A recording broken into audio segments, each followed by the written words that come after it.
ٹھیک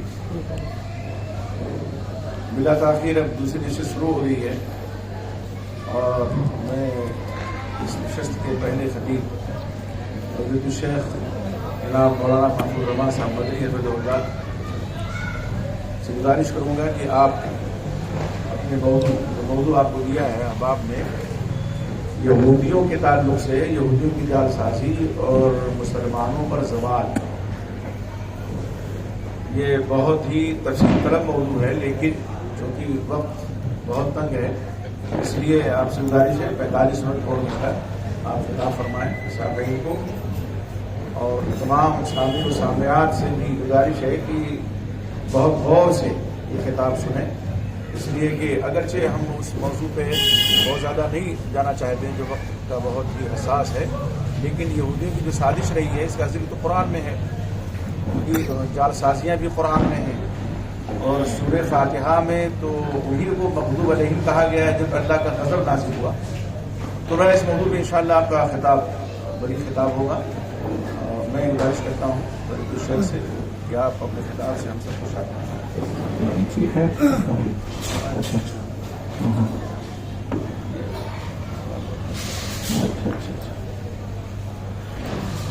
السلام علیکم ورحمۃ اللہ وبرکاتہ۔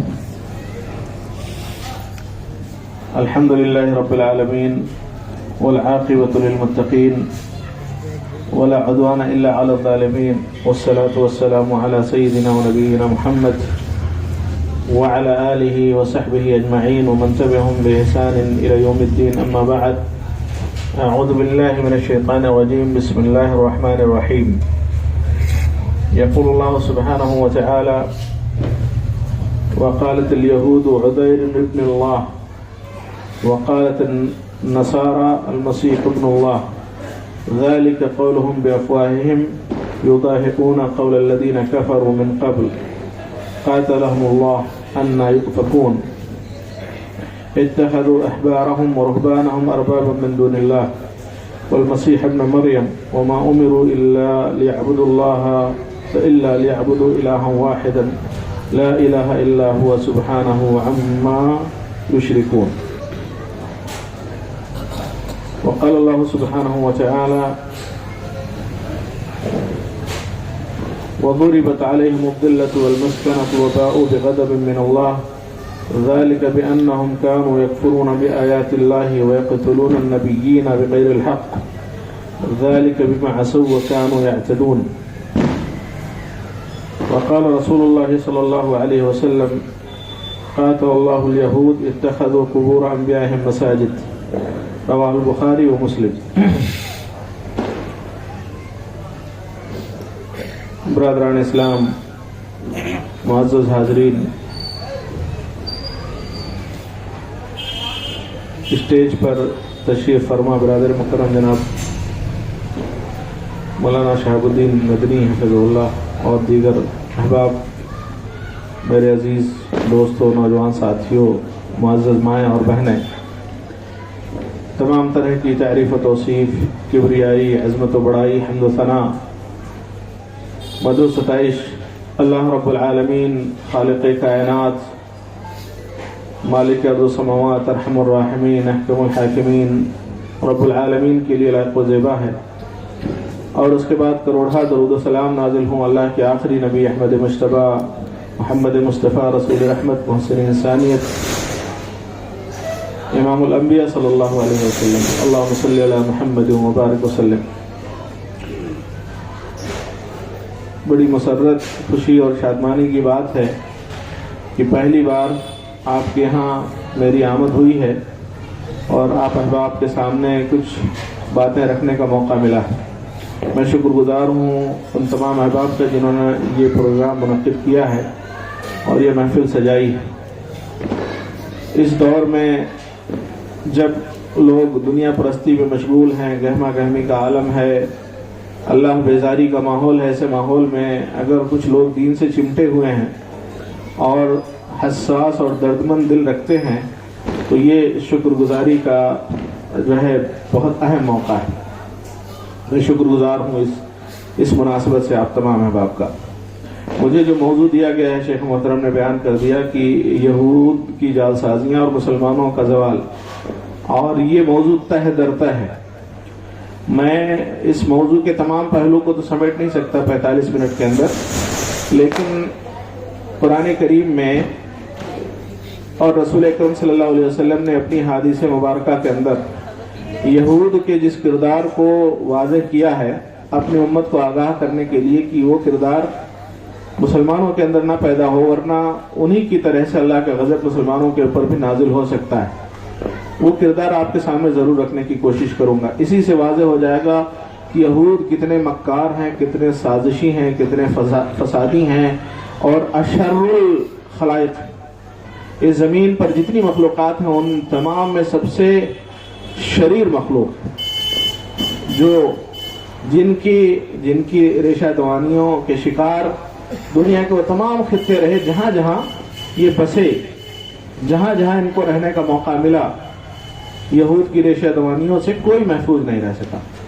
اور تاریخ شاہد ہے کہ یہود کو کسی نے پناہ بھی نہیں دیا لمبے عرصے تک کے لیے، ان کو اس قدر مارا گیا۔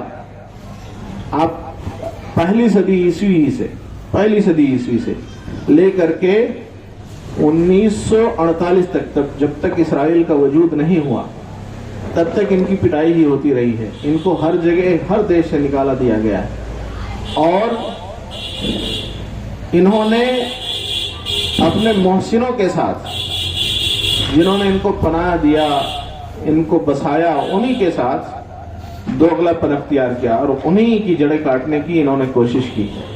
اور موجودہ وقت میں فلسطین اور اسرائیل کا جو قضیہ ہے وہ کسی سے پوشیدہ نہیں ہے۔ اس ساری دنیا سے جب نکالے گئے، بھگائے گئے، تو مسلمانوں کا ظرف تھا، مسلمانوں کا کلیجہ تھا کہ انہوں نے اپنی سرزمین میں ان کو پناہ دی، اور ادارتا کا اظہار کرتے ہوئے، ٹالرنس کا اظہار کرتے ہوئے، رواداری کا اظہار کرتے ہوئے مسلمانوں نے ان کے تمام تر مسخ شدہ کردار کے باوجود ان کو اپنے گھر میں جگہ دی۔ اور بعد میں جو کچھ ہوا وہ ہم اور آپ دیکھ رہے ہیں، اور جو کچھ ہو رہا ہے وہ بھی ہم اور آپ دیکھ رہے ہیں، اور آنے والے وقت میں جو کچھ ہوگا، جس کی اللہ کے رسول صلی اللہ علیہ وسلم نے پیشین گوئی کی ہے، وہ بھی ہوگا، وہ بھی وجود میں آئے گا۔ آج یہ جبر اور قہر کے انتہائی جو ہے اونچے مقام پر پہنچے ہوئے ہیں، اور اللہ نے فرمایا کہ تم زمین کے اندر 2 بار فساد مچاؤ گے، لَتُفْسِدُنَّ فِي الْأَرْضِ مَرَّتَيْنِ وَلَتَعْلُنَّ عُلُوًّا كَبِيرًا۔ سورہ اسراء میں اللہ نے فرمایا کہ تم زمین میں 2 بار بہت زبردست قسم کا فساد مچاؤ گے، اور بڑی بلندی تم کو ملے گی، سامان حرب و ضرب سے تم جو ہے لیس رہو گے، عددی اور جو ہے عدہ کی، یعنی سامان کی طاقت، عدد کی طاقت، دنیا کی حمایت، اور سب کچھ تمہیں حاصل ہوگا، لیکن یہ ایک وقت تک رہے گا۔ تفصیلات میں نہ جاتے ہوئے، قرآن کریم نے یہود کا جو کردار بار بار قرآن کریم میں ایکسپلور کیا ہے، واضح کیا ہے، اس کو بہت روشن کر کے، واضح کر کے بیان فرمایا ہے، وہی میں آپ حضرات کے سامنے رکھوں گا۔ اگر پورے قرآن کریم کے اندر کسی قوم کے بارے میں سب سے زیادہ وضاحت کے ساتھ اگر بیان ہوا ہے تو بنو اسرائیل کے بارے میں بیان ہوا ہے۔